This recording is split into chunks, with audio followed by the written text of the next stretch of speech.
The easy question to ask is like, if you love the trajectory of your life, keep going. If you don't, make changes. It's that simple. And I think that too many people don't understand that, like, it's the justifiable excuses that are ultimately what hold us back. I always say that there's these invisible strings, whether it's a bad habit, whether it's a toxic relationship, whether it's financial pressure, there's some invisible strings that are literally driving your life and holding you back way more than you think. And if you could just make those changes, it would free up everything. People think that we're all great at compartmentalizing, the stresses and struggles in our life, and we're awful at it.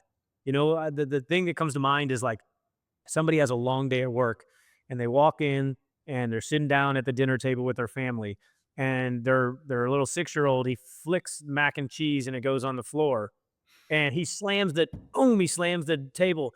What are you doing? Pick it up. Like, mac and cheese hit the floor. It's okay. You know what I mean? Yeah. It's not that big of a deal. What really happened was work was bad, and that's all that's on your mind. So you're not present with your family, and so when one little thing happened, you snap because you were at your boiling point.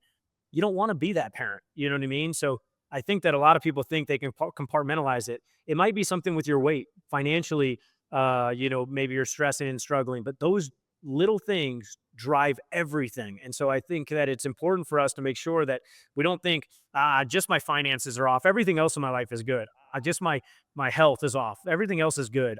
Just my work is off. My relationship with my spouse is off. My kids don't love me yet, but they're going to eventually. Like, all those things drive everything else that we do in our life. 100%. And leading companies of people before, now I have 3 people, but 250 people previously, it, all the personal stuff bleeds into the business stuff. So if we don't help them on the personal side and we're saying, "Oh, we're just gonna focus professionally today," and we don't understand what's going on at home, and then we don't, then it's impossible for us to understand why they're underperforming because we never found out what was happening at home. That was that invisible string, as you mentioned, that's really pulling them away from performing at their best. So that's awesome. I wanted to pivot here and take you back to college. You had one of the we're talking to one of the greatest 3-point shooters of all time in NCAA. So what was it, 47 some percent? 48.2 my senior year, which is still 17th best all time, which is fun. But honestly, the thing that I love the most is it was just an accumulation of all the hard work that I put in, also with the mentality that, I spend a lot of time in the book talking about, and that we've already talked about today. Because when I was in high school, I was one of the elite shooters around the country.